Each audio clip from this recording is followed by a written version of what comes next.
tentar entender qual é a responsabilidade desses atores todos envolvidos, né? Seja empresas, poderes locais, na visão que se tem de que é preciso que os negócios sejam mais responsáveis, né, do ponto de vista de respeito aos direitos humanos. Então, a gente vem trabalhando com uma série de diagnósticos. Esse projeto que a gente apresenta hoje é parte desse esforço, e a gente vê na contribuição e na construção compartilhada com vocês uma grande inovação e uma oportunidade de fazer diferente, né, e trazer aí uma promoção do trabalho decente no âmbito da cadeia têxtil. Então, em vista disso, eu vou passar a palavra para a Tamara, que é quem está à frente desse projeto, com uma equipe incrível, que além dos parceiros também nos ajuda. Então, agradeço a todas. E, Tamara, se puder começar, passo para você a palavra. Obrigada, Flávia. Muito obrigada, eu também dou as boas-vindas a todas e todos. Peço desculpas porque eu estou com um pouco de tosse, então já me adianto nas desculpas. Eu sou coordenadora de desenvolvimento estratégico do Centro de Direitos Humanos e Empresas da Fundação Getúlio Vargas, e como a Flávia mencionou, eu lidero hoje o projeto que a gente conduz com o apoio da Laut Foundation, sobre a indústria da moda. Então, eu vou começar explicando um pouquinho o nosso projeto para vocês. Eliana, se você puder passar o slide, por favor, eu agradeço. Eu vou começar, então, falando um pouco sobre o projeto, qual é o nosso objetivo geral, quais atividades que já foram desenvolvidas e onde vocês podem encontrar os nossos resultados preliminares. Bom, o objetivo do projeto, o objetivo macro, ele é construir soluções de formas colaborativas, tanto para o poder público quanto para o setor privado, voltadas à promoção de melhores condições de trabalho na indústria da moda. E aí com um foco específico na questão de gênero e no setor de vestuário, que a gente vai discorrer um pouquinho mais sobre as especificidades dele um pouco mais adiante na nossa apresentação. Para atingir esse objetivo, o Centro de Direitos Humanos e Empresas combina diferentes metodologias quantitativas e qualitativas, tanto de coleta quanto de análise de dados primários e secundários. E algumas atividades já foram realizadas, pois o projeto teve início em março e ele tem 1 ano de duração, então ele vai até março do próximo ano. As atividades que foram concluídas incluem uma revisão de literatura, que foi essencial para estabelecermos as premissas teóricas do projeto, que eu vou falar também no próximo slide, um mapeamento de análise, um mapeamento de tendências normativas e regulatórias, que também iremos falar mais adiante, o mapeamento da cadeia de valor da indústria da moda, então a compreensão do que é a cadeia de valor da indústria da moda e em qual contexto socioeconômico ela se insere, e um mapeamento de lições aprendidas de empresas líderes internacionais. Todas essas atividades elas foram consolidadas no relatório que vocês têm acesso, que se chama Prevenção do Trabalho Forçado na Indústria da Moda, Análise de Políticas e Práticas. Foi compartilhado um link por e-mail para vocês desse relatório, e também por e-mail vocês receberão um glossário em que vocês podem utilizar para, enfim, verificação de todos os termos que são utilizados ao longo desse evento. Então, termos-chave estão dispostos nesse glossário. Pode seguir, Helena, por favor. Obrigada. Bom, como eu disse, a revisão de literatura ela foi essencial para estabelecermos as premissas teóricas do projeto, né? Então, foram estabelecidas 3 premissas teóricas, e a primeira delas é de que existe uma simetria de poder e influência entre as empresas em cadeias de valor, ou seja, existe uma discrepância na atuação entre as empresas que estão envolvidas em cadeias de valor, e essa discrepância ela se reflete tanto na relação comercial quanto na relação de emprego. Além disso, as cadeias de valor, elas não operam no vácuo, então elas não operam isoladas, né? Isso significa, essencialmente, que cadeias de valor são fenômenos complexos e que, portanto, demandam uma abordagem sistêmica para intervenções mais efetivas. E, justamente, as soluções que serão construídas ao longo desse projeto, elas buscam trazer essa percepção sistêmica de empresas, considerando que existe uma diluição de riscos e custos e vantagens e benefícios econômicos ao longo da cadeia de valor. E uma terceira premissa que foi estabelecida é que para além da responsabilidade tradicionalmente prevista na legislação trabalhista, existe uma responsabilidade compartilhada entre Estado e empresas em relação aos direitos humanos e direitos sociais, inclusive em cadeias de valor. E existe uma tendência internacional que caminha nesse sentido, e essa tendência ela encontra respaldo numa nova área que se chama uma área de empresas e direitos humanos, que é justamente a área em que o Centro de Direitos Humanos e Empresas da Fundação Getúlio Vargas se posiciona, e é uma área que consolida esse novo paradigma no direito internacional, que estabelece que o padrão mínimo de conduta esperado das empresas em suas atividades e operações é o respeito aos direitos humanos. O nosso relatório contém mais detalhes, mas eu vou passar então para minha colega Rafaela para que ela possa mostrar como essa nova tendência tem se manifestado em políticas e práticas públicas internacionais. Obrigada, Tamara. Então, para o desenvolvimento do nosso projeto, a gente buscou compreender um pouco mais sobre os movimentos regulatórios que estão acontecendo ao redor do mundo. E a gente percebeu que há um movimento hoje de juridificação, ou seja, ele indica que os princípios orientadores passaram a ser objetos de regulação pública por meio de diversos mecanismos do direito, desde guias e parâmetros de atores internacionais até mesmo o desenvolvimento de políticas públicas e legislações nacionais sobre o tema. A ideia aqui não é adentrar especificamente nas leis, mas mostrar que há esse movimento, como a gente pode observar no mapa. Então, para a gente entender um pouco mais, a gente realizou um levantamento dos planos de ação nacional, chamados NEPs. Então, o que são os NEPs? Eles são políticas públicas voltadas à implementação nacional dos princípios orientadores, que buscam desenvolver uma estratégia de proteção e respeito aos direitos humanos, capaz de ser operacionalizada tanto pelo poder público quanto pelo setor privado. E além do levantamento dos NEPs, a gente realizou um levantamento das principais legislações sobre o respeito dos direitos humanos pelas empresas, como seria o caso, por exemplo, da Lei de Devida Diligência do Trabalho Infantil na Holanda, que entrou em vigor este ano, ou da famosa Modern Slavery Act do Reino Unido de 2015. Então, a gente pode perceber que, dentre as práticas empresariais mais cobradas pelos estados, Eli, se você puder passar, por favor. Obrigada.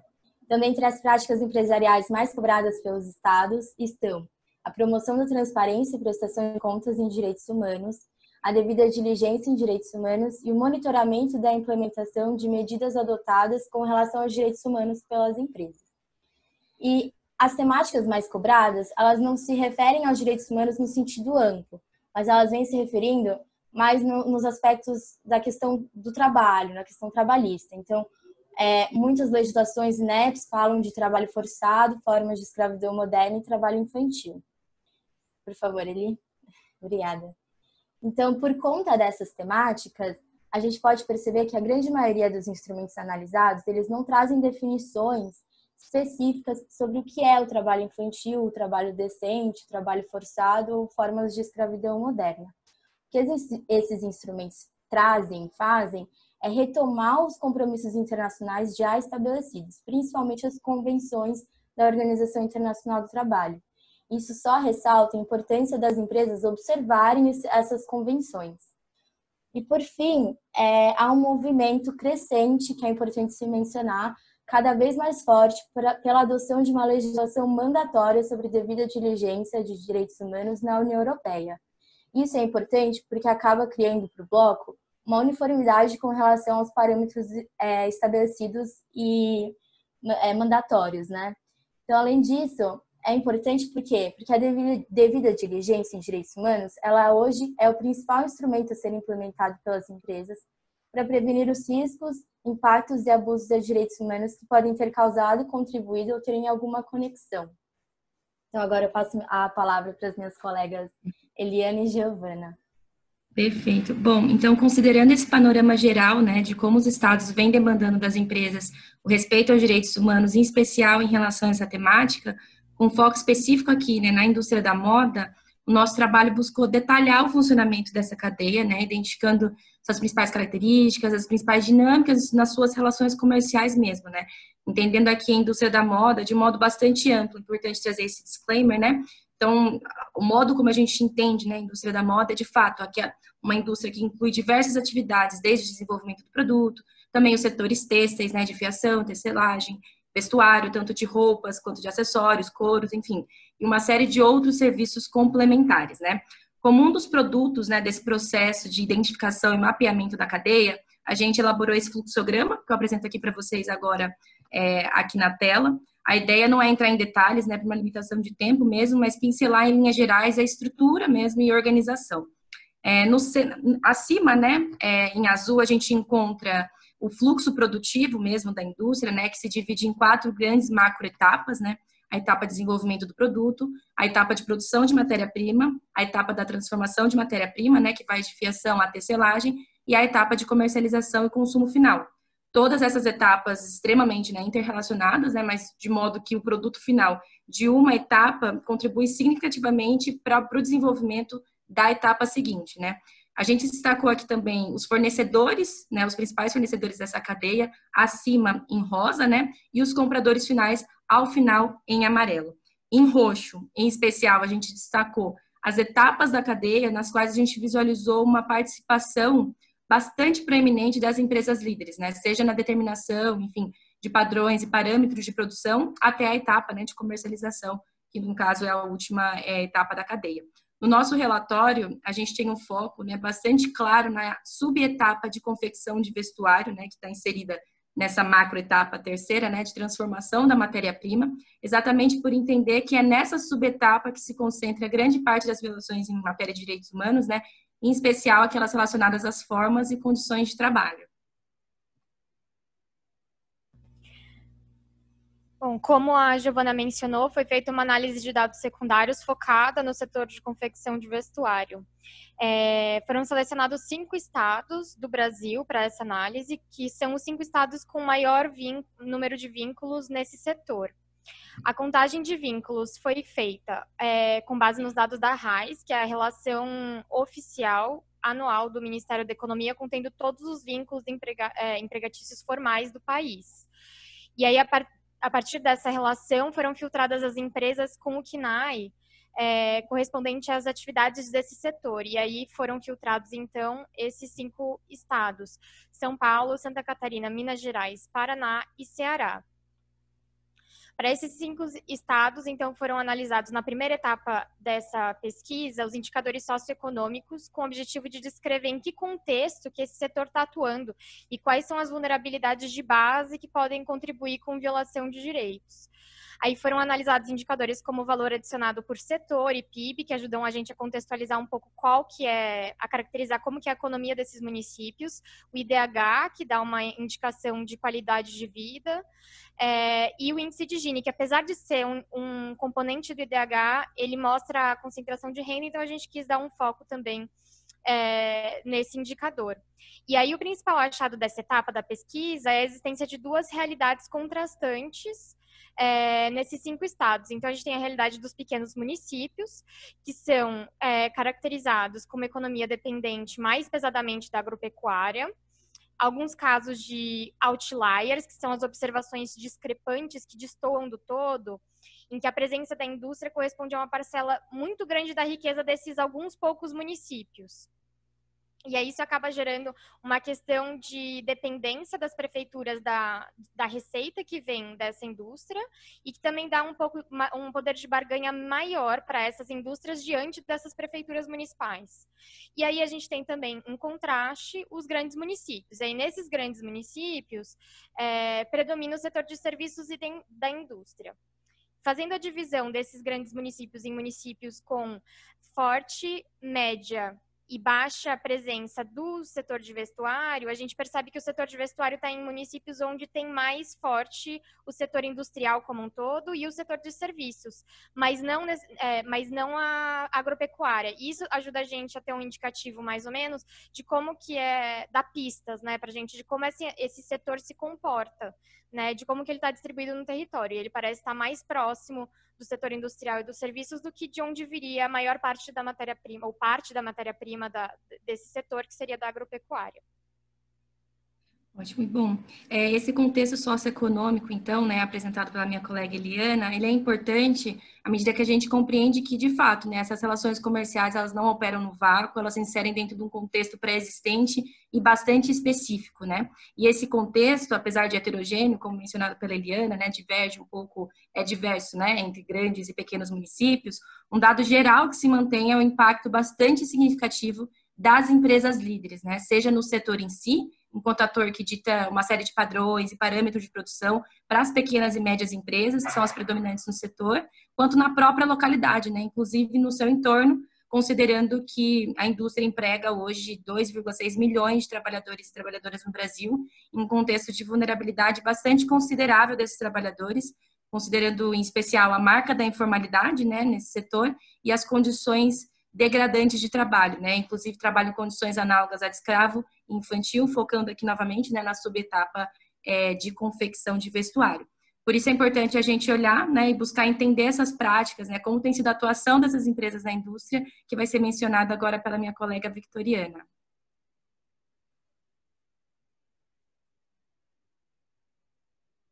Obrigada. Como a minha colega inicialmente pontuou sobre as tendências públicas, para a gente o interessante conhecer o que vem sendo realizado é justamente porque permite o aprendizado e o conhecimento sobre as tendências e as práticas voltadas aos direitos humanos em cadeias de valor.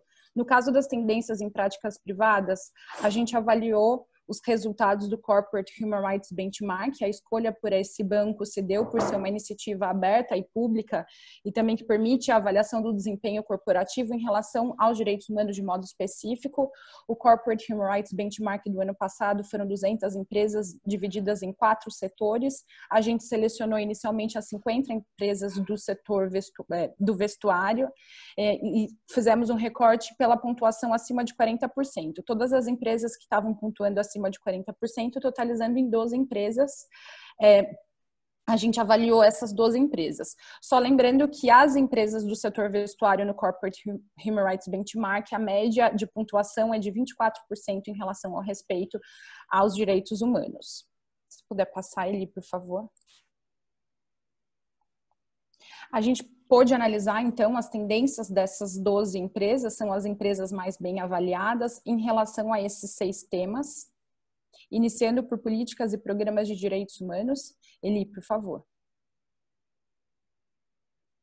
Em relação a políticas e programas de direitos humanos, a gente destaca que todas as empresas destacaram que tem um programa ou uma política, ou de modo direto, em que são políticas específicas, ou de modo indireto, por meio de seus códigos de conduta, ética, políticas de sustentabilidade. Essas políticas dialogam com parâmetros internacionais, o que também dialoga o que foi colocado pela minha colega em relação ao que vem sendo trazido nas práticas públicas.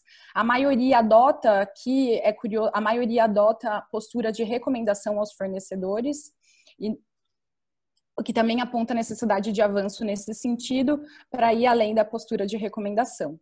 Em relação aos canais de escuta e denúncia sobre violação dos direitos humanos, todas relatam possuir canais de denúncia, poucas informam os números de denúncia, dando transparência às temáticas e aos números, e elas adotam diferentes formatos desses canais, com destaque, a grande maioria, canais telefônicos, mas hoje as empresas também têm adotado aplicativo e plataforma de denúncia.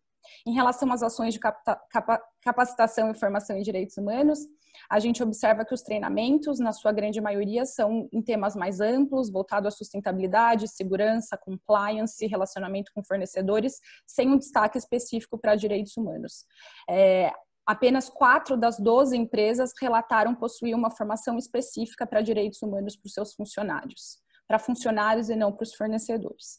Em relação à avaliação e gestão de fornecedores, o que a gente buscou aqui olhar é como as empresas verificam e certificam o cumprimento dos direitos humanos na sua cadeia de valor. O que a gente viu é que as empresas, sim, adotam critérios para a seleção dos seus fornecedores, exigindo o aceite e conhecimento das suas políticas e comprometimento para com essas políticas. Às vezes existem também políticas específicas, e daí são 2 formatos, políticas específicas para fornecedores ou, como comentado anteriormente, a exigência de conhecimento das políticas da empresa para realização por parte dos fornecedores, ou seja, políticas de sustentabilidade da empresa que tem que ser de conhecimento dos fornecedores.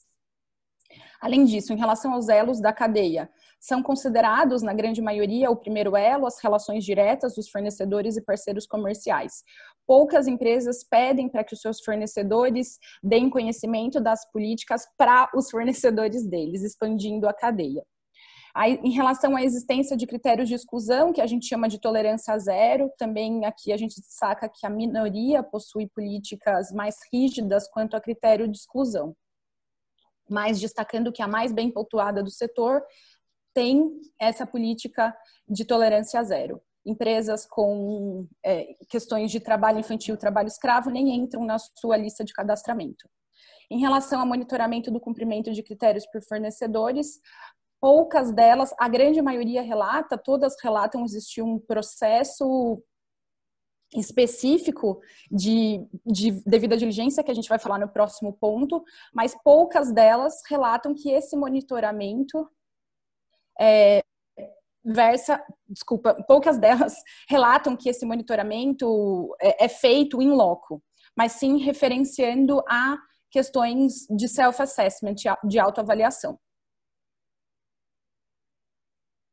Ainda em relação à devida diligência, então a pontuação média das empresas é de 6,3 pontos, apenas 25% cumprem esses tópicos.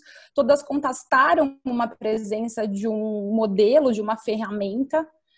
No entanto, utilizando muitas vezes questões envolvendo gestão de risco e auditoria, o que aponta a necessidade de se avançar no conhecimento dessa ferramenta. Também a baixa adoção desses processos não estáticos, o que também nos aponta a necessidade de avançar em relação à devida diligência, comunicar com os contextos sociais, o contexto da empresa, as particularidades empresarial. Por fim, a gente só destaca então que as empresas relatam, todas elas relatam e reportam direitos humanos em um modelo existente,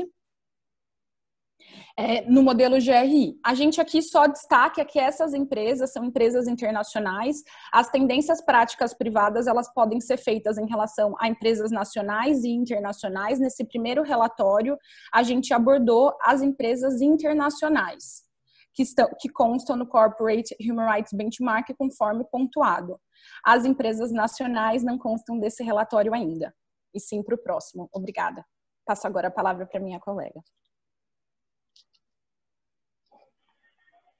Olá, bom, como seguimos daqui para frente, né? Eu lembro novamente que todos os resultados expostos nos slides anteriores podem ser consultados no relatório que vocês têm acesso, e daqui para frente seguimos com algumas atividades, né? Avançamos na análise de dados quantitativos sobre o setor de vestuário no Brasil, então olhando, por exemplo, para dados do IBGE. Seguimos com a coleta de percepções de diferentes atores por meio de entrevistas e grupos focais, e aí abarcando tanto empresas quanto poder público e sociedade civil. Seguimos também com uma mineração de dados e uma análise de dados do Poder Judiciário e do Ministério Público do Trabalho para identificar tendências de responsabilização jurídica de empresas líderes por situações de trabalho forçado e trabalho em condições análogas a de escravo em suas cadeias de valor no Brasil. E, por fim, avançamos no mapeamento de tendências em práticas privadas nacionais. Então, sim, no primeiro momento, olhamos para as práticas internacionais, agora voltamos o olhar para as práticas nacionais. E como resultados esperados, lançaremos alguns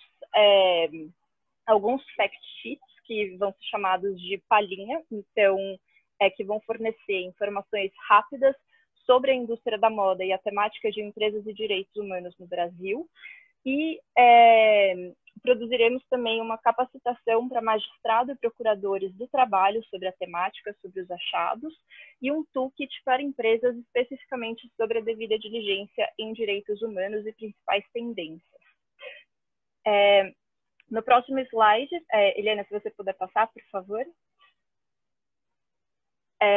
No próximo slide, vocês têm o nosso e-mail, ficamos à disposição para contato. Os resultados, eles ainda estão em discussão, então, se vocês tiverem contribuições, também são muito bem-vindas. E ficamos à disposição para esclarecimento de qualquer dúvida, tanto pelo chat, quanto pela sessão de perguntas e respostas, ou também por e-mail, se vocês quiserem nos acionar.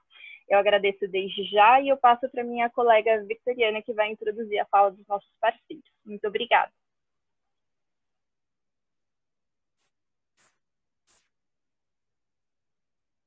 Obrigada. Agora a gente inicia uma sessão de apresentação dos nossos parceiros, como comentado desde o início. Então, a gente vai ter a Rede Brasileira do Pacto Global, seguida do Impacto e, posteriormente, a Fashion Revolution. Peço agora para Gabriela Almeida se apresentar brevemente e também a Rede Brasileira do Pacto Global. Obrigada. Muito obrigada, Vicky. Como eu já falei no início, eu só vou me apresentar de novo para as pessoas que entraram depois. Eu sou a Gabi, eu trabalho na Rede Brasil do Pacto Global e eu sou responsável pela agenda de direitos humanos. Ao invés de falar um pouco sobre a Rede Brasil do Pacto Global e como integrar o Pacto Global, eu acho que eu vou deixar meus contatos no chat, a gente pode marcar um tempinho depois para conversar. Tem várias organizações que, pela inscrição, a gente viu que já faz parte do Pacto Global, mas eu gostaria de reforçar nesse momento aqui desse workshop de hoje um pouco à luz da Agenda 2030. Não sei se vocês conhecem a Agenda dos Objetivos do Desenvolvimento Sustentável, que foram aprovados pelas Nações Unidas em 2015. São 17 objetivos, 169 metas, e tem um objetivo específico sobre trabalho decente e crescimento econômico, que é o ODS 8. Essa agenda ela foi aprovada pelos governos, incluindo o Brasil, e todos fazem parte para cumprir essa agenda, incluindo sociedade civil, academia e empresas. Então, todos nós temos essa responsabilidade perante essa agenda que vai se encerrar esse ciclo em 2030. E tem uma meta específica dentro desse objetivo 8, que é a meta 8.7, que é a eliminação e erradicação de todas as formas de trabalho forçado e trabalho escravo. E a meta para a eliminação de trabalho infantil já é 2025, então temos um curto prazo para todos trabalharmos de maneira conjunta para conseguir erradicar todas as maneiras de trabalho forçado e trabalho infantil. A gente sabe que todas as cadeias têm seu desafio específico e sabemos também que esse tema ele é uma questão estrutural, não só no Brasil, mas em vários países. Então, para problemas estruturais, a gente precisa pensar de maneira coletiva. Então, temos diversos parceiros aqui para ajudar as organizações a pensar nessa maneira coletiva, várias organizações com excelentes boas práticas que foram apresentadas antes, capacitações que estão sendo desenvolvidas. Então, eu queria deixar vocês aqui confortáveis e conscientes para trabalharmos de maneira conjunta e também para pensar nesse futuro até 2025 e até 2030. Porque quando a gente começa a trabalhar agora, a gente chegando nesse fim e olhar nesse retrovisor, a gente vai conseguir saber qual é o impacto que a gente teve para essa agenda muito maior. E deixar também algumas sugestões. Então, se vocês já estão trabalhando, já estão fazendo um trabalho forte de conscientização na sua cadeia, prezar por essa transparência na cadeia, prezar por essa consciência na sua cadeia, pensando em todos os elos, não só no primeiro elo, mas todos os elos que envolvem essa cadeia, desde o fornecedor inicial, que está integrado da sua empresa, e vocês, como organização, vocês também conseguem avaliar pelo índice de desenvolvimento humano da região que vocês mais compram os seus produtos e ver se está muito baixo esse índice, esse IDH, como que, se vocês dependem muito daquela região, como que aquela região está subdesenvolvida. Então, pensar em como vocês podem conseguir alavancar o desenvolvimento da região que vocês atuam e pensar em alguns indicadores que ajudem nesse monitoramento. Vai ter uma devida diligência, conforme a Tamara explicou nos próximos passos, focada para o setor.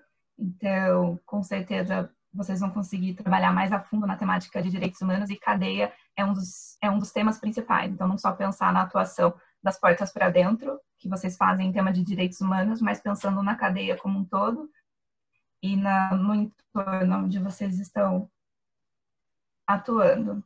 Então, acho que eu queria deixar esse recado, uma fala menos institucional, e eu vou deixar os meus contatos, caso vocês queiram entrar em contato depois para saber um pouquinho mais do Pacto Global e como contribuir para essa agenda. Vicky, eu espero ter cumprido o tempo, eu sei que a gente está um pouquinho atrasada. Sim. Obrigada, Gabriela. Passo agora a palavra para a Mércia Silva, diretora executiva do Impacto. Bom dia a todos e todas. É uma alegria poder estar aqui como mulher negra em discutir esse tema tão importante, discutir cadeia produtiva, direitos humanos, encontrar vários parceiros e parceiras. Para mim é muito importante que a gente consiga conversar com as pessoas que estão na audiência sobre esse tema. O Impacto vem trazendo essa agenda e inovando. Fico muito feliz com o resultado dessa pesquisa, dessa análise profunda do que as empresas estão fazendo. Parabéns à GV, parabéns à Vitoriana por essa análise. Eu acho fantástico, Tamara, Flávia, o trabalho que vocês estão fazendo. Quero agradecer à Laudes Foundation por nos oportunizar também esse exercício, esse debruçar-se sobre o setor têxtil internacional e nacional. E eu espero que tanto o Impacto quanto o Pacto Global, que a gente consiga, sim, trazer mais empresas, que a gente consiga dar essa capacidade técnica para que as empresas possam melhorar a qualidade de resposta que elas têm para a sua cadeia produtiva, que a gente possa sair de mãos dadas e impactos, né, causar um impacto positivo ao longo da cadeia produtiva. O Pacto Nacional fez 15 anos e a nossa estratégia é uma abordagem setorial. Eu estou hoje como diretora executiva dessa instituição, uma instituição que é um acordo entre empresas que se solidarizam e que se comprometem a não ter trabalho escravo nem infantil na sua cadeia, que é o limite, né, que é o extremo da exploração, da vulnerabilidade de pessoas. Portanto, é a oposição máxima ao que a gente chama de trabalho decente. Então, é a polaridade mais absurda dessa modalidade. Então, a gente quer levar todo mundo ao trabalho decente e já começamos combatendo o trabalho escravo infantil. E nessa lógica, nós desenvolvemos um índice de vulnerabilidade que se baseia nessa observação do local, como diz a Gabi. O local oferece por si só os desafios, mas também oferece a potencialidade de mudança. Então, oferece parceria, oferece agentes públicos, né? Porque o Estado, ele não é o governo, um bloco fechado, ele tem muita coisa que pode oferecer, muita potencialidade de parceria, de intervenção e de ganhos, né? Muita tecnicidade que a gente pode promover ações coletivas, regionais, pautados no como aquele local precisa para o que aquele local precisa para que ele possa realmente florir em termos de capacidade de gerar melhores condições de trabalho decente, fixar a pessoa naquele local com condições de trabalho, com dignidade. Então, a gente pensa muito nessa análise, a gente traz uma visão global do que é o trabalho decente, do que seria o respeito à dignidade humana, mas a gente precisa aplicar e observar a potencialidade local. Senão não adianta. Não adianta eu pensar que ter acesso ao celular vai resolver um assunto de denúncia num lugar que não tem energia elétrica. Então, a gente precisa olhar a potencialidade e a capacidade local de dar resposta à proteção e promoção do trabalho decente e a dignidade humana. Então, não adianta, a gente precisa promover o diálogo local e a gente precisa mover a sociedade brasileira numa narrativa de proteção, numa narrativa mesmo de melhoria de todos, né, e de todas. Eu fico muito feliz da gente estar nesse momento agora, inaugurando essa fase, essa nova fase com relação ao setor têxtil.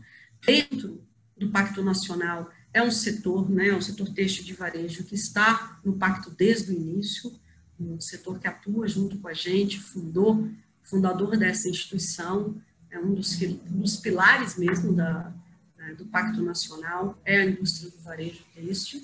Então, tem acompanhado a consolidação desse debate, a necessidade da gente investir mais.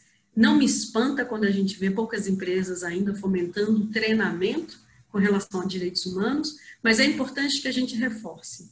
O Brasil inova e o Brasil tem muito a ensinar ao mundo. A gente já está discutindo o tema de trabalho escravo infantil há 15 anos. Nós já temos, sim, linhas de treinamento. As empresas já respondem ao monitoramento desde 2007. Então, se a gente puder contar para o mundo o que a gente já faz aqui, a gente também joga a luz e reconhece os esforços feitos aqui. Quantos seminários a gente já fez aqui, quanta coisa a própria Organização Internacional do Trabalho já promoveu de debate sobre esse tema. Se a gente ainda não alcançou, talvez, resultados, talvez seja porque a gente tenha reconhecido pouco o esforço que a gente tem feito. Eu acho que é importante também a gente começar a olhar o que a gente faz, valorizar o que a gente faz, para que ele seja reconhecido internacionalmente, e nesse sentido a gente fortaleça os agentes promotores dessa mudança aqui dentro. Então, é importante que a gente realce o que a gente faz para fortalecer, para pavimentar o caminho que a gente já construiu.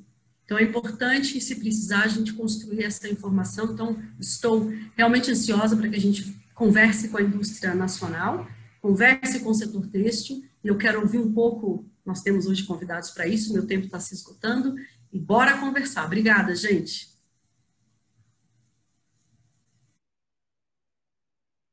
Obrigada, Mércia.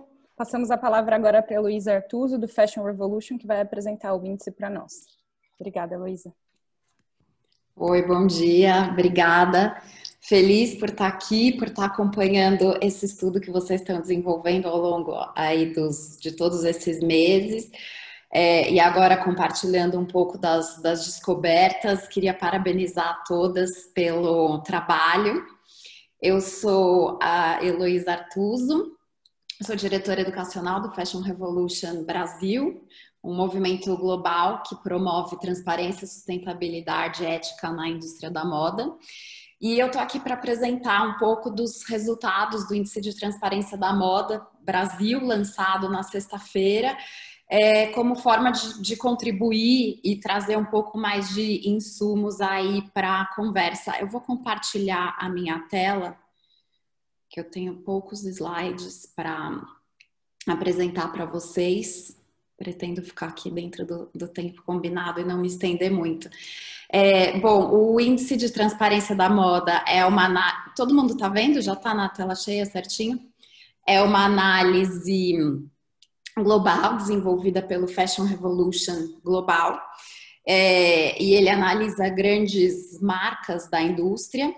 Globalmente, ele veio para o Brasil em 2018. Estamos agora na... Opa, cadê? Tá compartilhando ainda? Perdi aqui. Sim. Estamos aqui na terceira edição brasileira. E, gente, eu não tô conseguindo, peraí, acessar a minha tela de volta. Pronto. Na terceira edição brasileira, analisando 40 grandes marcas que operam no mercado nacional. E é uma análise do nível de transparência. Então, quanto essas empresas publicam, né, disponibilizam publicamente informações sobre as suas políticas, compromissos, práticas e impactos sociais e ambientais. Aqui no Brasil, essa análise abarca 221 indicadores que cobrem tópicos relacionados a direitos humanos, trabalhistas e questões ambientais, como condições de trabalho, trabalho escravo contemporâneo, salário justo para viver, liberdade de associação, igualdade de gênero, racial, listas de fornecedores, devida diligência, práticas de compra, biodiversidade, emissões de gases de efeito estufa e por aí vai. Bem-estar animal, enfim, desde do início, né, na verdade, ao longo de toda a cadeia de valor das marcas. Essas foram as 40 marcas selecionadas para revisão em 2020. Em 2018 foram 20 marcas, em 2019 30 e esse ano foram mais 10 a cada ano. A perspectiva é que a gente aumente um grupo de 10 marcas para análise. Aqui são algumas das descobertas, das principais descobertas desse ano. Então, a gente tem uma pontuação média geral de todas as marcas participantes aí de 21%, o que corresponde a um aumento de 5 pontos percentuais do ano passado para esse. Nós vemos também aí a pontuação média por sessão. A análise é dividida em 5 grandes sessões, que são políticas e compromissos, governança, rastreabilidade, conhecer, comunicar e resolver, e tópicos em destaque.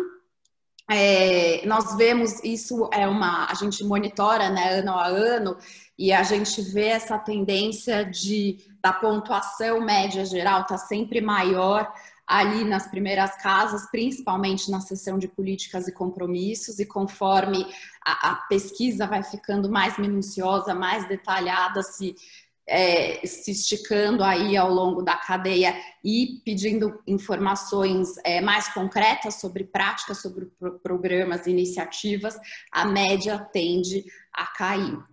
Então, vocês podem ver ali na última sessão tópicos em destaque, quando nós buscamos por informações mais específicas com relação a condições de trabalho, igualdade de gênero, racial e questões ambientais que envolvem materiais, que envolvem circularidade, as informações vão ficando mais escassas e por isso a média geral bem menor.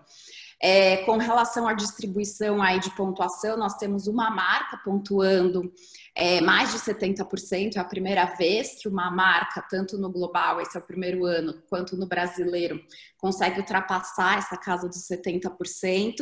No entanto, a média acaba ficando mais baixa por conta do restante das marcas, né? A gente vê uma concentração maior ali na casa de 0 a 10%. 20 marcas, ou seja, metade das marcas estão nessa média entre 0 e 10%, sendo que 13 delas zeraram, ou seja, não há nenhuma dessas informações das quais nós buscamos nos seus sites.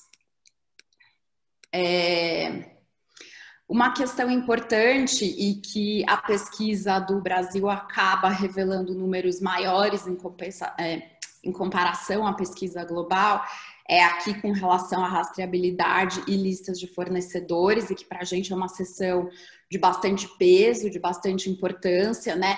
Quais informações sobre os seus fornecedores as marcas disponibilizam, desde fornecedores diretos de corte, acabamento, costura, até fornecedores de matéria-prima, passando por todas as fases de processamento, instalações de processamento e beneficiamento.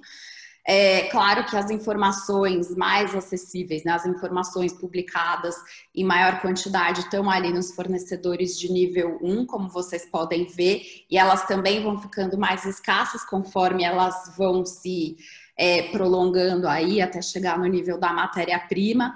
Ainda assim, são números promissores, porque nós vemos um crescimento relevante de um ano para o outro, né, como vocês podem ver desde 2018 nesse primeiro gráfico, nessa primeira coluna aí da esquerda, até 2020. E a seção de rastreabilidade, como eu comentei, é a única seção na qual o Brasil pontua, né, desempenha melhor, mostra melhores resultados em relação ao índice global. Um outro recorte que a gente faz, e ele é bastante interessante, são essas duas casinhas ali de baixo, indicando 23% e 32%, ou seja, nós tivemos uma média de 21%, esse ano, considerando as 40 marcas analisadas. Mas se a gente pegar somente o grupo das 30 marcas analisadas em 2019 e 2020, a média sobe para 23. E se a gente pegar a média somente do grupo de 20 marcas que estavam na análise desde 2018, permanecem, todas elas, uma vez incluídas, permanecem, essa média sobe ainda mais e vai para 32%. Então, é um indicativo de que iniciativas como o índice de transparência encorajam empresas a publicarem mais, a disponibilizarem mais informações publicamente sobre as suas atividades.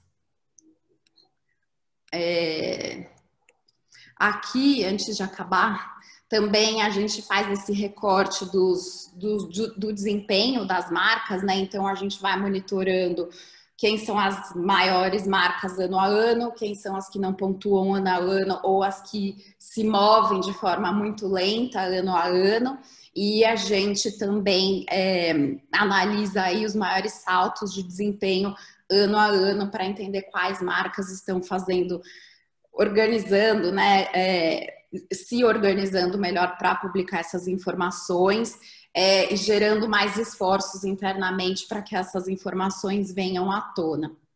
Eu queria convidar todos para baixarem o índice de transparência, ele está disponível em português e inglês no nosso site, está aí o endereço fashionrevolution.org, na página Transparência ou na página do Brasil, ou nas nossas redes sociais também tem link de acesso para todos os nossos documentos. Eu não coloquei meu contato aqui no slide, mas eu vou colocar o meu e-mail no chat, se alguém quiser entrar em contato, tirar alguma dúvida, conversar Mas além dessa apresentação, estou disponível.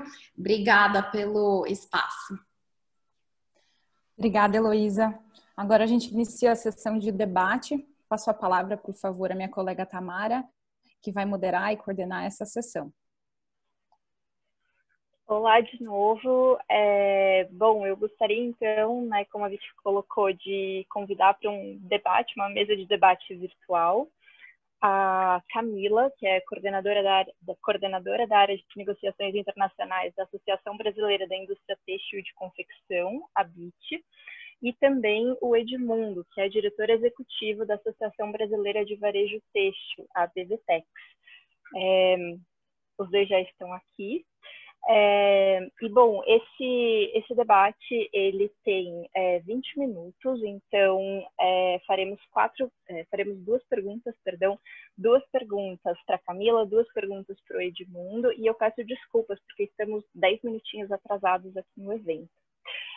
Mas Edmundo e Camila, por favor, considerem cerca de 5 minutos para cada resposta.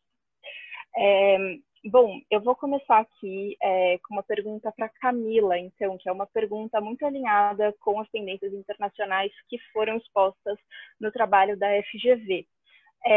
Camila, considerando que a ABIT tem acompanhado uma série de debates sobre a agenda de empresas e direitos humanos, principalmente no âmbito da Organização para a Cooperação e Desenvolvimento Econômico, OCDE, como você vê o papel desses novos instrumentos internacionais, como a devida diligência em direitos humanos, na indústria da moda brasileira? Olá, bom dia, muito obrigada pelo convite. Gostaria de agradecer todas as organizações envolvidas. A gente acompanha o trabalho de vocês e sabe o quanto o papel de cada uma das organizações aqui presentes e a própria Laudes Foundation apoiando todo esse movimento tem sido fundamental para o avanço dessa agenda no Brasil e para maior diálogo e transparência entre todos os atores envolvidos, né? Indo diretamente para a resposta, até pelo pouco tempo, a gente acompanha o movimento de discussão no âmbito da OCDE desde mais ou menos 2016. Foi no momento, acho que 2015, eles começam uma discussão em um grupo específico, né, de vestuário e calçados, voltado para a questão do due diligence na cadeia produtiva e prezando por uma cadeia mais sustentável e mais responsável, né, pelas práticas adotadas. E eles fazem uma abertura de consulta pública, então um ponto que eu destaco é a importância de como a construção foi feita no diálogo com vários atores, várias organizações internacionais fizeram parte, né? Então, as premissas já desenvolvidas no âmbito da ONU e da OIT em relação a esse tema foram levadas em consideração e esses atores participaram da construção. Houve a participação também do poder público, mas naquele momento havia uma presença mais pesada das marcas e do varejo. Então, acho que foi importante o nosso acompanhamento, de alguma forma, e nos movimentos de consulta pública, de colocar a importância do diálogo junto à cadeia produtiva na hora de estimular e criar esses ferramentais, né? Então, acho que um ponto bastante importante é que a gente sempre construa essas ferramentas com bastante diálogo, envolvendo todos os atores que, de alguma forma, vão ter que colaborar para esse processo ser o mais avançado possível em termos de boas práticas, né? Então, acho que um ponto de atenção é esse. Eu até mostro a carinha aqui do documento. Ele foi lançado, vou colocar o link para vocês também no chat. Ele foi lançado em 2017 e eu acho que há uma importância bastante grande desses movimentos que são criados no âmbito internacional, mas a gente sempre tem que levar em consideração um ponto de que, principalmente olhando para a nossa cadeia, o nosso setor, a gente tem características bastante distintas na produção e distribuição da cadeia da moda aqui no Brasil. Então, como o estudo até já trouxe bastante elemento, o próprio estudo da FGV trouxe bastantes elementos em relação à complexidade dessa cadeia, o interessante é que a gente tem todos os elos, né? Ou a grande parte desses elos estão presentes aqui no nosso território, que é um grande território, que aí eu já puxo até a fala da Mércia, da importância de trabalhar a localidade, né, das questões, porque a gente tem riscos diferentes em cada região. Mas o importante desses movimentos internacionais, eu acho que eles estão sendo construídos com um olhar para uma cadeia que lá fora é diferente. Então, normalmente, os países desenvolvidos, e aí, majoritariamente, né, União Europeia, Estados Unidos e outros atores, mas olhando para as cadeiras que estão fora do seu território, então tem um desafio maior e algumas características distintas, que eu acho que quando a gente olha para esse material, a gente tem que fazer um dever de casa de tropicalizar e entender a realidade local para ele ser um instrumento relevante aqui no Brasil. Acho que ele traz temas bastante interessantes, né? Traz uma lógica de guia, uma facilidade em módulos de temas que são abordados, não só sobre direitos humanos, mas também sobre aspectos ambientais. Mas 2 pontos estão sendo trabalhados agora até por um grupo que está sendo formado lá dentro de produtores, né, de confecção. É o olhar para pequenas empresas. Eu acho que esses guias, eles são bastante robustos, mas eles têm que ter uma adaptação para a linguagem dos pequenos negócios, né, para ser mais fácil esse ferramental alcançar empresas que às vezes não têm recursos humanos específicos para trabalhar a questão, não tem recurso financeiro, muitas vezes, então tem os desafios de fazer uma linguagem que contemple os pequenos negócios, que são a maioria do nosso setor, né? Então, acho que, em linhas gerais, eu destacaria isso. Tem movimentos importantes de política externa que a gente tem que apoiar. Eu acho que um dos movimentos é a cessão do Brasil à OCDE, que provavelmente vai trazer a incorporação dessa linguagem não só para o setor privado, mas para o poder público e para todos os atores envolvidos. E um outro movimento que a gente, pelo menos como indústria, tem defendido bastante, é o acordo de livre comércio com a União Europeia. Acho que tem vários desafios na tramitação desse acordo, pelas questões ambientais, principalmente, como o poder público tem dado resposta às questões de sustentabilidade, está sendo cobrado por isso, mas eu acho que é um acordo que pode trazer também uma cooperação entre privados muito importante para o avanço nessa agenda. Então, dei alguns pontos aí, desculpa se eu avancei um pouco no tempo. Tá ótimo, passou 1 minuto só. Não se preocupa, Camila. Muito obrigada pela sua resposta. Eu acho que na sua resposta a gente já pode observar várias conexões com a agenda de empresas e direitos humanos, né, que são relevantes, como, por exemplo, a ideia de que todos os instrumentos que são consolidados nessa agenda, né, cujo marco são os princípios orientadores sobre empresas e direitos humanos, eles são instrumentos que precisam de adaptação a nível local. Então, de fato, é importante compreendermos o que é a indústria da moda nacional, como ela se operacionaliza e quais são as práticas que já temos hoje, para que também possamos reconhecer os avanços que já foram conseguidos, mesmo que talvez com uma linguagem diferente dessa que é posta por essa nova agenda. Então, justamente pegando essa conexão, que eu faço agora uma pergunta para o Edmundo, que é sobre como você vê a evolução da adoção de ações voltadas ao respeito aos direitos humanos por empresas na indústria da moda nacional. Bom, pessoal, bom dia a todos, a todas aí presentes. É um prazer estar aqui. Queria agradecer à FGV, a equipe da FGV, né, pelo convite e parabenizar também pelo trabalho que vem sendo feito, né? A gente precisa muito desses estudos, desses dados que façam com que a gente tenha uma maior visibilidade, clareza sobre a cadeia da moda e todos os seus desafios. É extremamente importante também a gente estabelecer esse diálogo, e aí novamente é um prazer estar aqui com a Mércia, com a Elô, né, com a Gabi do Pacto Global, né, com a Camila da BIT, todos parceiros já nessa jornada para uma moda mais sustentável no Brasil, e que vem sim conseguindo resultados bastante importantes, viu, Mércia? Eu acho que a gente tem muito para mostrar. O Brasil é um benchmark em várias questões, né, principalmente na relação social, do seu controle, da sua atuação. E ao longo da jornada da BVTEX, né, nessas 2 décadas, né, que a gente vem aí com intenso trabalho de articulação para as ações conjuntas, colaborativas entre os varejistas associados, a entidade vem sim registrando muitas conquistas no desenvolvimento da cadeia de valor da moda nacional, né, principalmente relacionadas aos princípios de ética, transparência, sustentabilidade e respeito aos direitos humanos, né.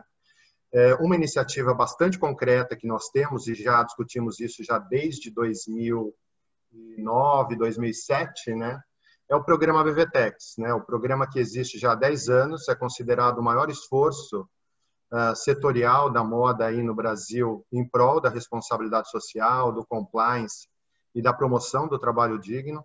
Atualmente já são quase 3.800 empresas certificadas pelo programa, aprovadas no programa, e aqui um diferencial que a gente tem das cadeias internacionais, a gente avalia sim os diversos tiers das cadeias, né?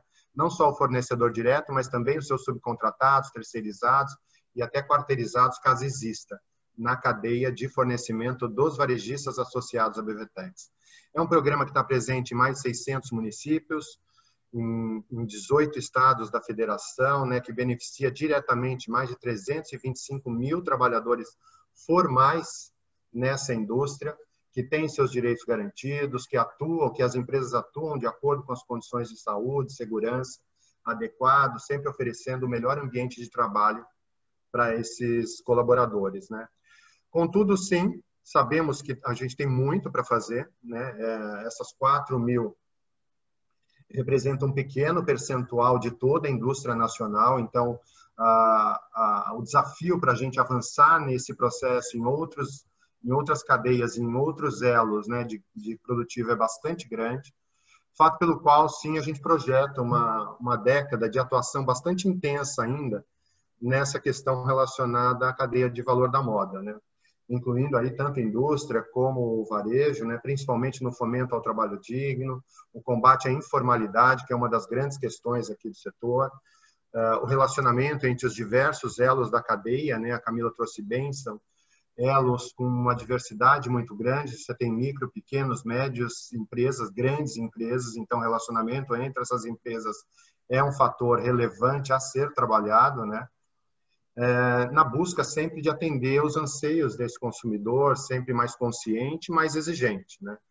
A gente, né, a BVTEX, a entidade, acredita sim que a sustentabilidade do setor leva ao crescimento dos negócios, né, à promoção e valorização da dignidade humana e do meio ambiente, assim como a educação, conscientização e atendimento, satisfação das expectativas do consumidor, tá?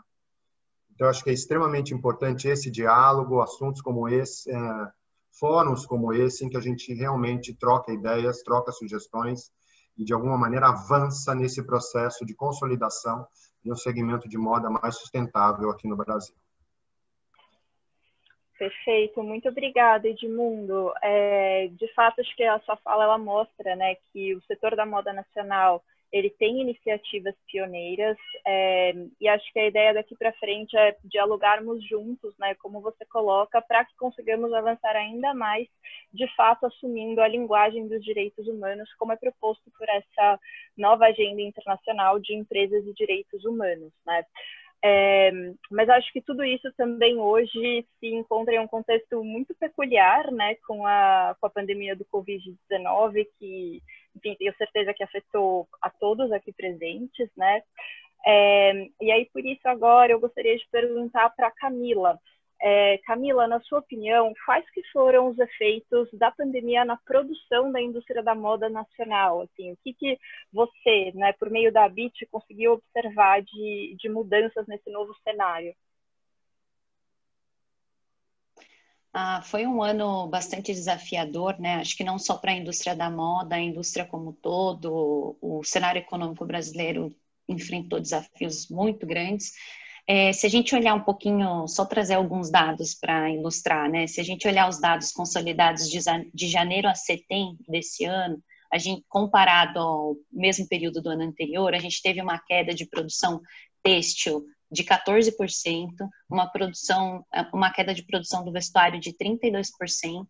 Se a gente olhar os meses de lockdown, né, os de pico de queda de produção, mesmo fechamento, a gente encontrar uma queda de produção da ordem de 50% no têxtil e quase 70% de vestuário. Então, vocês imaginem como isso impactou a cadeia, esses fechamentos. Claro que isso está atrelado à queda, né, do varejo de vestuário, que registrou nesse período de janeiro a setembro de 2020, comparado ao mesmo período do ano anterior, uma queda de 31%, então as quedas ali de produção e varejo, claro, muito conectadas, e com isso a gente teve um registro de perda de empregos na casa de 51 mil postos de trabalho, e a gente está falando de postos de trabalho formal, né, que é a grande questão que foi apresentada por vocês também, que a gente tem vários desafios em também olhar com maior profundidade para essa informalidade, de desmistificá-la, né? Mas que normalmente em cenários de grande desafio econômico a gente tem ganhos para a informalidade, né? Migração para o modelo informal. Isso é muito prejudicial para essa agenda que a gente está trabalhando aqui hoje. Então, acho que teremos que ter cada vez mais um olhar mais atento para a questão da informalidade no país. Toda essa queda de produção e fechamento, na hora que a gente teve, acho que um dos maiores desafios foi a questão do crédito, né, e das medidas auxiliares do governo chegarem nos negócios, e principalmente nos pequenos negócios, então foi um grande desafio e um constante diálogo da entidade com as autoridades nacionais. Uma questão também bastante importante nesse período foi a relação entre produtores e varejistas, né, e como ajustar e adequar essa realidade difícil para todos os elos, mas sem prejudicar um elo ou outro. Então, esse ponto é um ponto de atenção que a gente tem dialogado bastante, a BIT e a VVTEX, mas que, de fato, se a gente se comparar ao cenário internacional, a gente não visualizou aqui no Brasil situações tão preocupantes em termos de cancelamento de pedidos e de postergação de recebimento de mercadorias já prontas para entrega, de maneira tão alarmante como a gente observou no cenário internacional. Isso também é uma questão favorável a nós aqui em termos de cadeia, que a produção e a distribuição majoritariamente são locais, e a gente tem uma relação mais próxima, assim, desses atores. Tem muita coisa para evoluir ainda, mas a gente tem uma relação comparada a um modelo internacional melhor. Então, a gente está com um desafio bastante grande ainda. A retomada aconteceu muito pelo aquecimento do varejo, vindo do auxílio emergencial para a sociedade em geral, e a gente está num momento incerto ainda, a gente não sabe até que ponto essa retomada vai ter continuidade. Então, a gente prevê para 2020 uma queda de produção de 17%, 18%, as vendas internas também numa queda de 20%, e os empregos registrando aí 41 mil fechamentos de postos de trabalho formais. Então, ainda é um cenário desafiador, com bastante turbulência para essa retomada em termos de produtos dolarizados, insumos químicos e o próprio algodão, que é dolarizado em bolsa, e como esses preços vão impactando toda a cadeia. E, obviamente, a gente não tem um cenário para repassar esse preço para o consumidor. Então, ficam os desafios de ajuste dessa cadeia. E, com isso, as penalidades acabam acontecendo nas perdas de emprego formal, que eu acho que é o ponto mais relevante e preocupante aqui para a nossa agenda. Perfeito. Camila, muito obrigada. De fato, acho que esse, né, é um cenário de, enfim, extremas incertezas econômicas. Acho muito importante você trazer dados, né, sobre quedas na produção, mas, ao mesmo tempo, também pontuar que não foi tão ruim, talvez, quanto tenha sido lá fora, né? Então, acho que podemos ver aí um pouquinho de esperança no setor e que ele tem uma retomada mais rápida daqui para frente, mas sem dúvidas de que não será fácil, né? E pequenos negócios, pequenas oficinas de costura do setor de vestuário, sem dúvidas, foram as mais afetadas. Edmundo, agora eu vou fazer uma pergunta parecida para você, que quais são os desafios que a pandemia do Covid-19 impôs no contexto que você trouxe sobre as iniciativas que já existem no Brasil voltadas a respeito aos direitos humanos?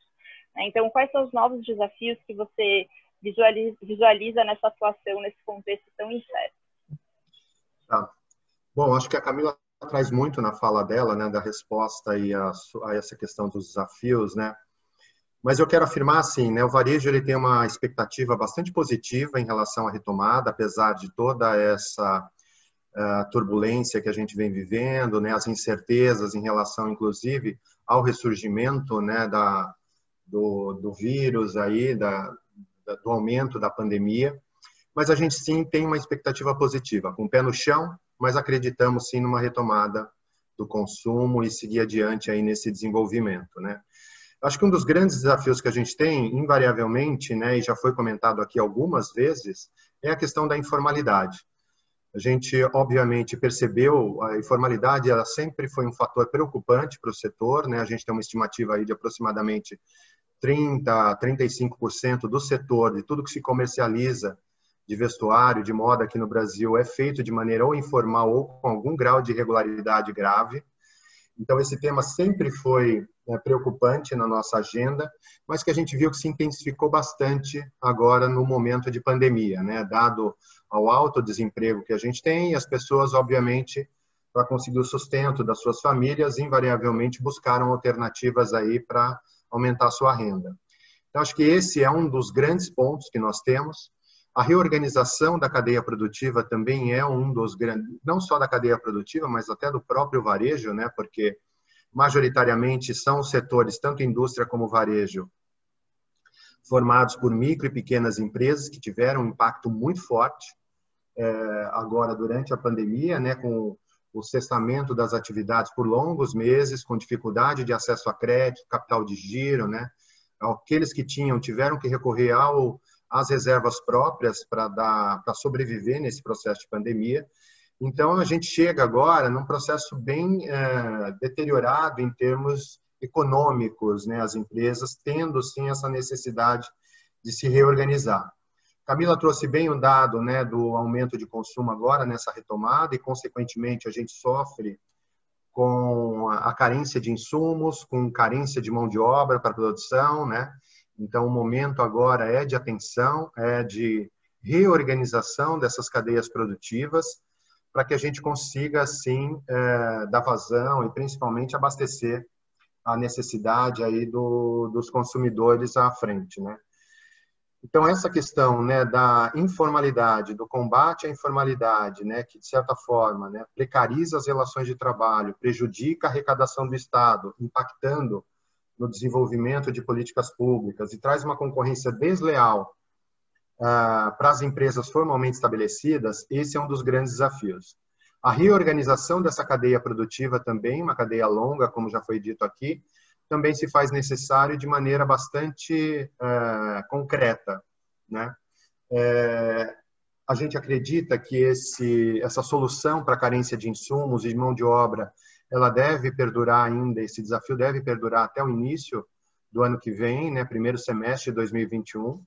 Então, esse ainda vai ser um dos grandes desafios que os grandes varejistas terão à frente, essa reorganização da cadeia produtiva, essa atração de mais empresas para a formalidade, para que a gente possa cada vez mais ter um ambiente de moda mais sustentável. A BVTEX segue firme no seu propósito de promover a moda sustentável através do desenvolvimento de uma cadeia produtiva mais ética, responsável, inovadora, né, competitiva e transparente, né? Então, esse é um dos propósitos, é o propósito dos varejistas também.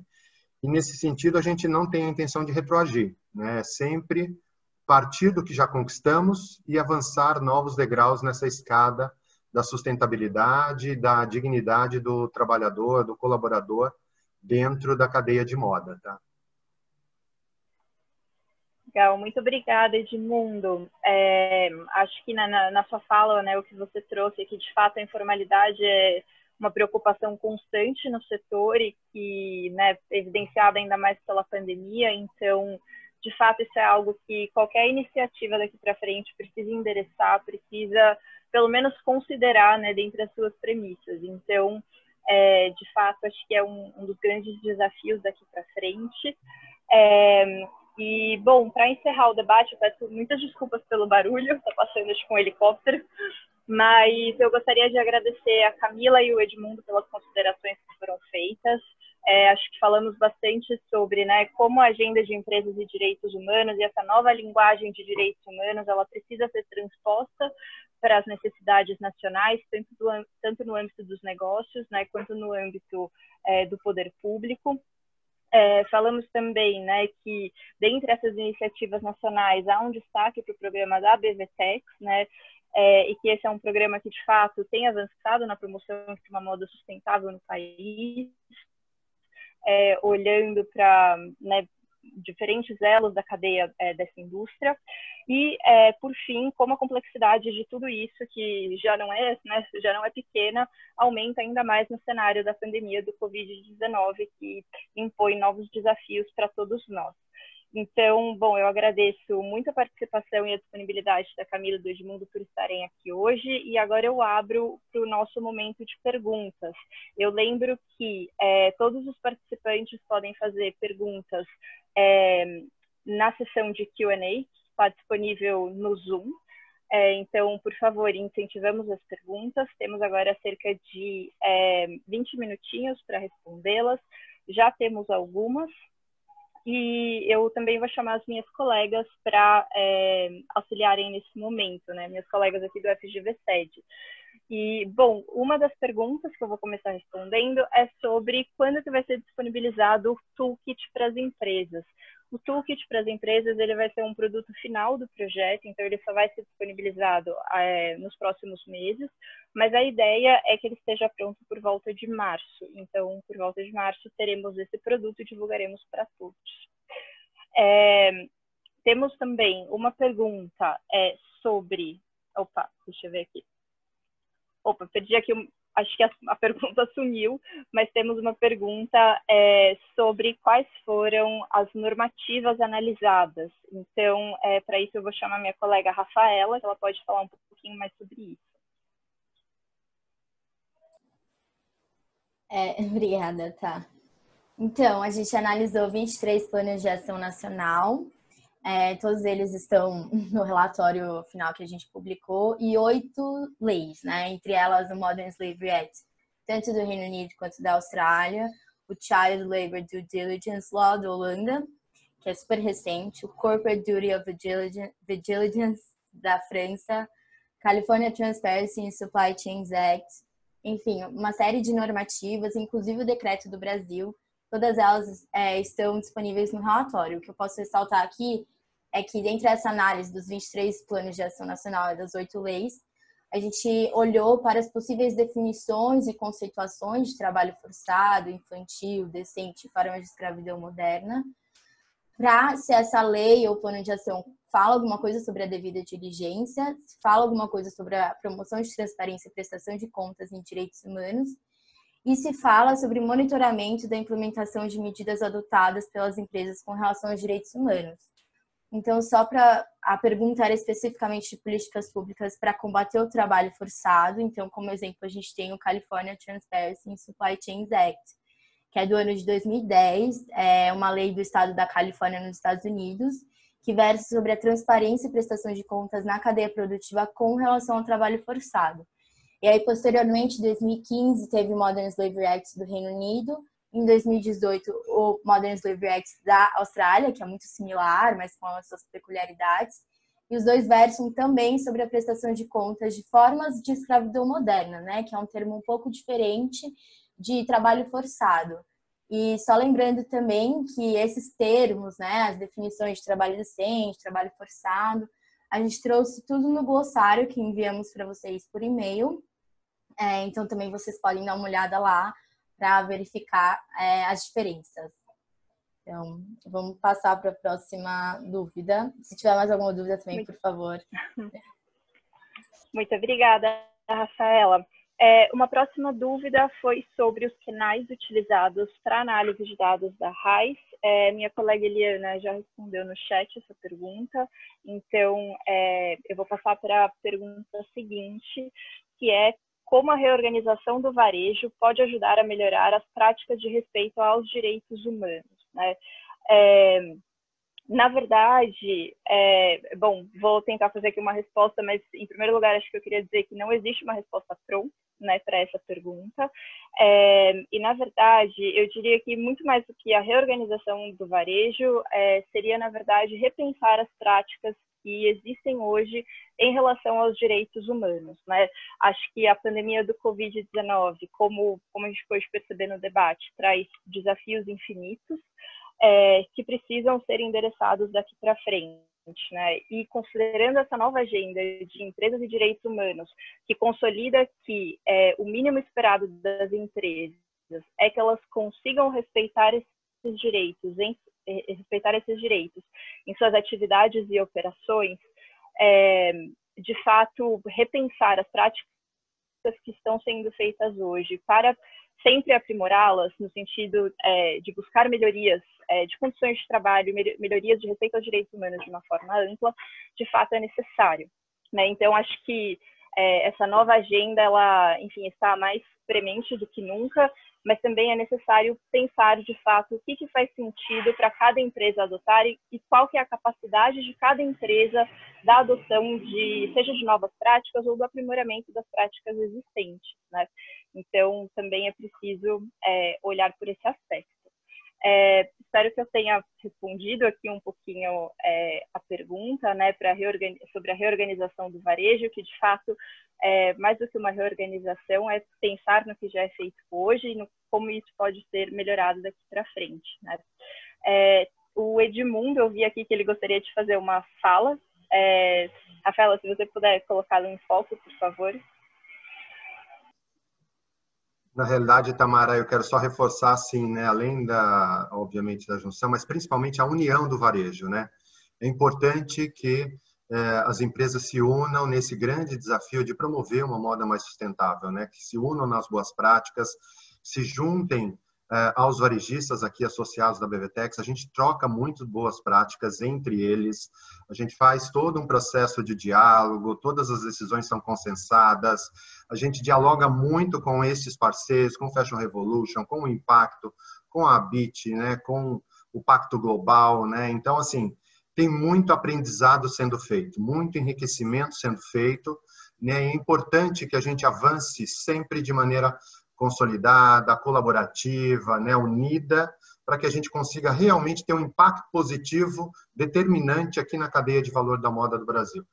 A gente aqui na BVTEX hoje representa 25%, os associados aqui representam 25% desse varejo.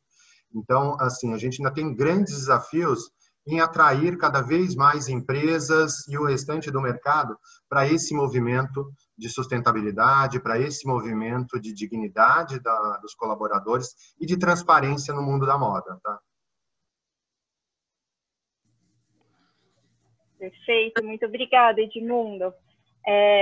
Eu vou passar agora para uma outra pergunta que chegou aqui, que diz respeito a qual é a margem de ação das prefeituras municipais no combate ao trabalho forçado no setor da moda.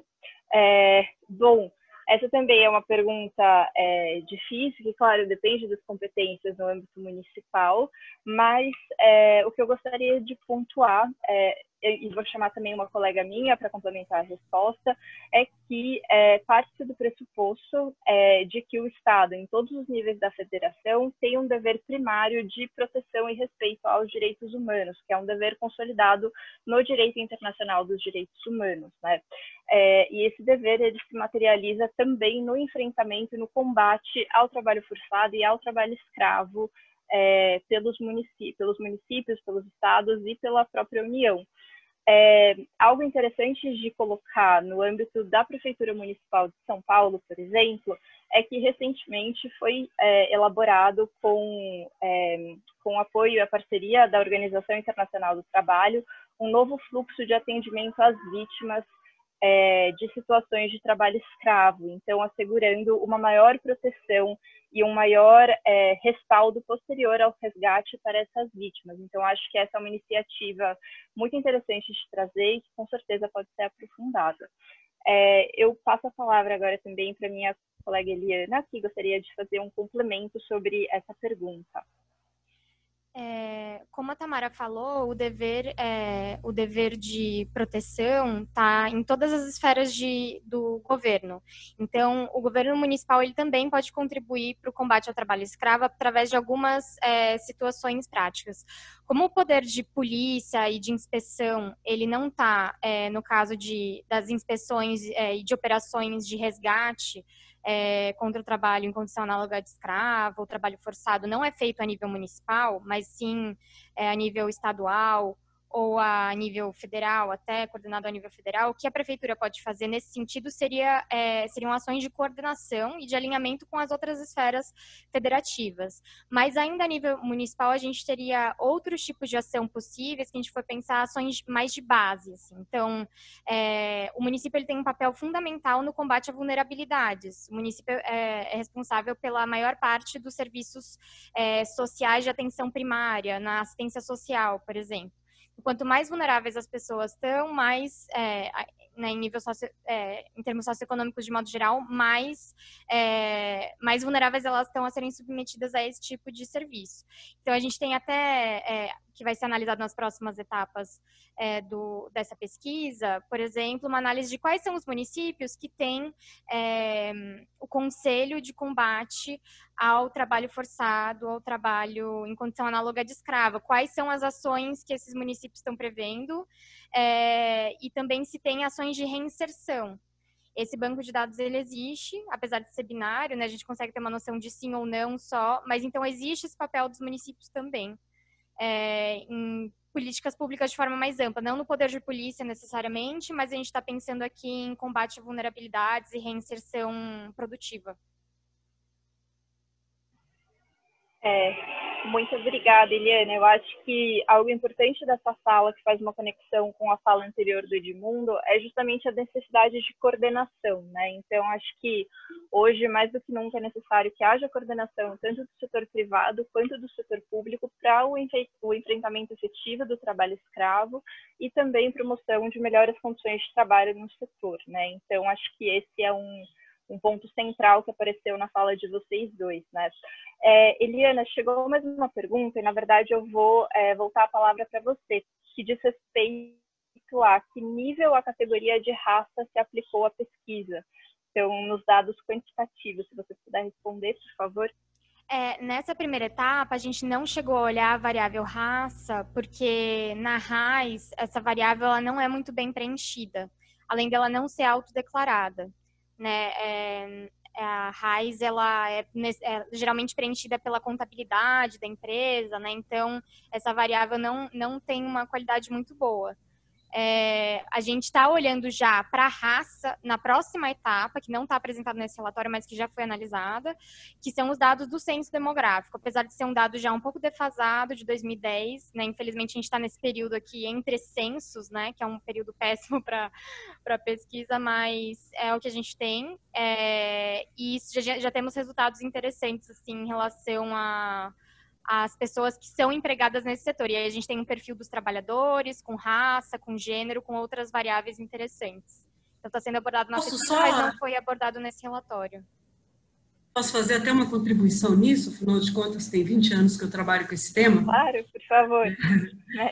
A gente fez o censo racial no setor de bancários, né? Então, a FEBRABAN fez uma parceria com o CERT, onde eu trabalhava, o Observatório, que é a instituição de origem, depois eu vim para cá. Então, a gente fazia censo racial, a RAIS tem essa limitação, mas é possível, a partir da PNAD e outros dados de regiões metropolitanas, onde esse dado é mais confiável. Então, tem dados mais atuais de 2016 da PNAD, sobre emprego e desemprego, que a gente consegue puxar e atualizar um pouco em regiões metropolitanas. Como aquele dado que vocês apontaram, que a grande massa de trabalhadores do setor do vestiário e têxtil está em São Paulo, Santa Catarina, eu acho que a gente consegue fazer uma aproximação, porque é muito importante que esse recorte venha.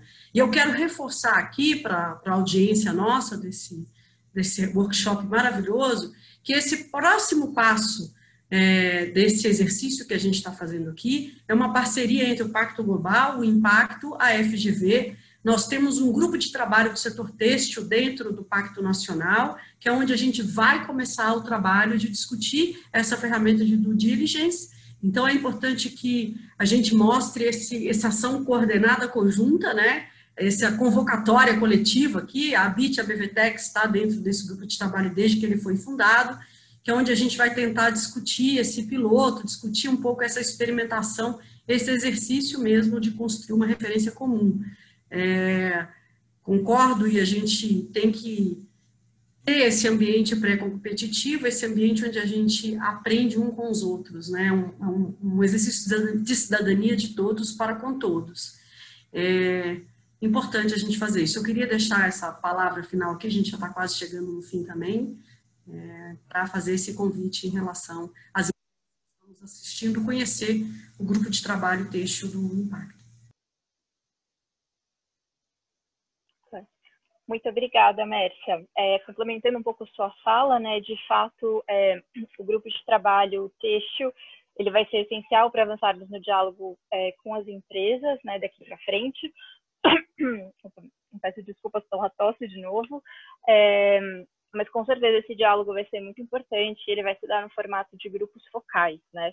Então, acho importante trazer isso também. Temos uma última pergunta que eu vou tentar responder muito rapidamente. Vou também perguntar para minha colega Victoriana se ela gostaria de fazer algum complemento, que é sobre, dentro das marcas de vestuário, normalmente quais áreas se relacionam com a promoção de direitos humanos nas cadeias de fornecimento. Esse tópico chega aos conselhos e altos executivos. Bom, eu começo respondendo essa pergunta dizendo que, normalmente, quando olhamos para cadeias de valor, olhamos principalmente para empresas líderes, né? Então, para justamente buscar compreender como que elas coordenam a cadeia de valor e o desenvolvimento do processo produtivo, né? As relações comerciais e o processo produtivo em si. E dentro das empresas líderes, usualmente são áreas de responsabilidade social que trabalham com a temática de direitos humanos, né? E esse tópico, a questão se ele chega, né, nos altos executivos é um pouco complicada, mas usualmente quando ele chega, ele tem uma eficácia maior. Então acho que é importante colocar isso, e eu passo muito rapidamente para minha colega Victoriana, para questioná-la se ela gostaria de fazer algum complemento. Oi, Tan. Bom, o que a gente viu em relação às políticas analisadas é só o desafio de realmente olhar para o contexto, né? A pergunta sobre as temáticas em específico, para que as empresas consigam olhar para a sua realidade, o contexto empresarial e também aonde elas operam e atuam. Isso a gente viu que tem alguns temas principais que são tratados pelas empresas em modo mais específico, que vai desde segurança, questões envolvendo compliance, trabalhadores, mas o grande desafio é também ampliar para outras temáticas, gênero, migrantes, isso está tudo no nosso relatório, vocês podem acessar, e essa ampliação também demanda uma consecução de esforços de diferentes áreas, esse é o grande desafio.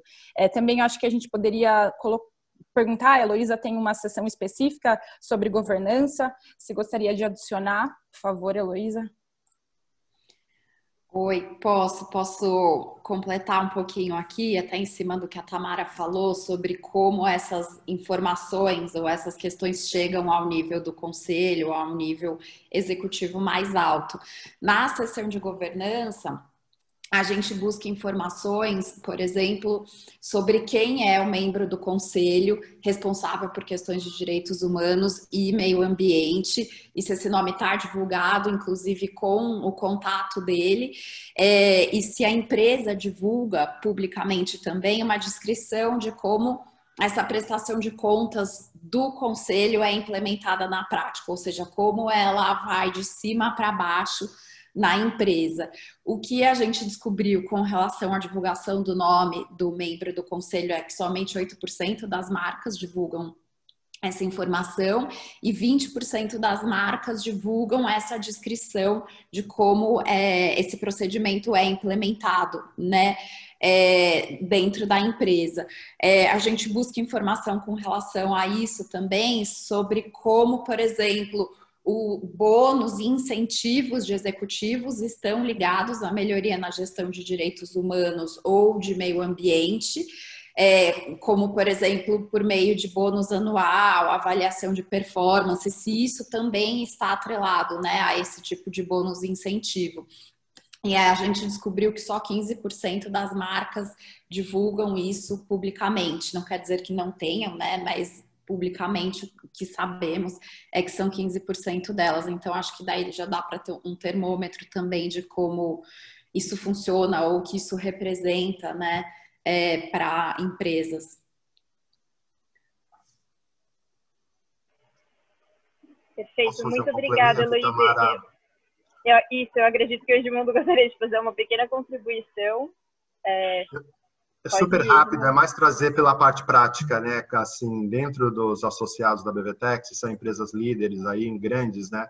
Evidentemente, essa questão da sustentabilidade, aqui eu amplio um pouco quando a gente está falando de direitos humanos, estamos falando de sustentabilidade, não só a questão social, mas ambiental. Essa é uma temática que permeia, sim, as discussões estratégicas das empresas. Nessas grandes varejistas da BVTEX, permeia toda a discussão de planejamento estratégico das empresas. E é fato que quando a alta liderança está engajada, efetivamente você tem um resultado mais expressivo no engajamento de toda a empresa e no desenvolvimento de boas práticas, né? Então, a gente acredita muito que para a sustentabilidade dos negócios, as empresas têm sim que abraçarem esta causa, porque isso é uma demanda da sociedade que vem evoluindo e cada vez mais a gente percebe as pessoas, né, a gente aqui mesmo, se une a marcas que tenham um propósito claro, que tenham valores também muito condizentes com aquilo que a gente acredita. Então, para a própria sobrevivência de uma marca, se ela não tiver a temática de sustentabilidade sendo discutida na alta liderança e permeando todo o planejamento estratégico da empresa, com iniciativas concretas, ações e não só de marketing, definitivamente esse é o caminho de sucesso para as empresas. Precisam ter essa discussão no nível estratégico, no nível da alta liderança, e ela totalmente engajada com essas iniciativas. A estrutura varia muito de empresa para empresa, né? Então, geralmente é o que você disse, são áreas de responsabilidade social, de sustentabilidade, de sourcing, de relacionamento com os fornecedores, enfim, cada estrutura tem uma denominação diferente, mas todas elas sim engajadas nessa promoção de uma cadeia mais sustentável. Perfeito. Muito obrigada, Edmundo, pela contribuição. Agradeço também a Heloísa, porque, de fato, né, acho que o que aparece na fala de vocês aqui é justamente isso, né, direitos humanos, e aí como você coloca, Edmundo, questões socioambientais no geral, né, precisam estar integradas na empresa como um todo, né, para que de fato tenhamos práticas empresariais efetivas e que possam avançar na promoção de melhores condições de trabalho. Então, eu agradeço a contribuição de vocês. Com isso, eu vou encerrar o nosso momento de perguntas e respostas. Agradeço a todos a todas e todos que enviaram as perguntas aqui no Zoom. Então, muito obrigada por terem participado hoje. E agradeço, né, como parte aqui do nosso encerramento, aos nossos colegas do Impacto, Fashion Revolution, Pacto Global, a BIT e a BVTEX por estarem conosco nesse diálogo hoje. Acho que o FGV-SED reconhece que existem muitos espaços inovadores na indústria da moda nacional e, enfim, hoje, né, conseguimos nos somar aí como mais um espaço. Então, eu agradeço imensamente todos os nossos parceiros que estiveram presentes hoje. Temos um desafio daqui para frente, né, de avançarmos nesse diálogo sobre a agenda de empresas e direitos humanos, considerando que essa agenda ela tem sido demandada internacionalmente, né, tem sido demandada no âmbito da União Europeia, no âmbito da OCDE, e que ela encontra já respaldo em muitas das práticas nacionais que são reconhecidas como práticas pioneiras, né? Acho que Impacto e a BVTEX, Fashion Revolution estão aqui nesse sentido hoje.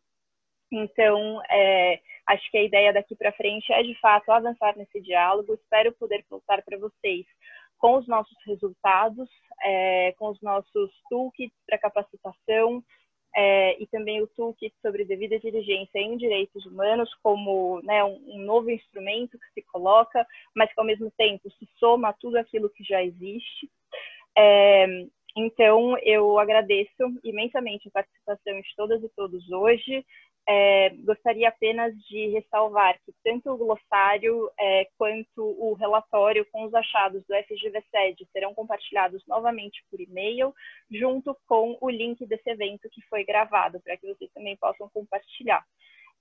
Lembro que o FGV-SED fica à disposição por e-mail para esclarecimento de qualquer dúvida relacionada aos achados preliminares e também outras temáticas que foram debatidas hoje nesse evento. E, mais uma vez, eu agradeço aos parceiros por estarem aqui conosco hoje. Então, muito obrigada e espero encontrá-los novamente em outras oportunidades.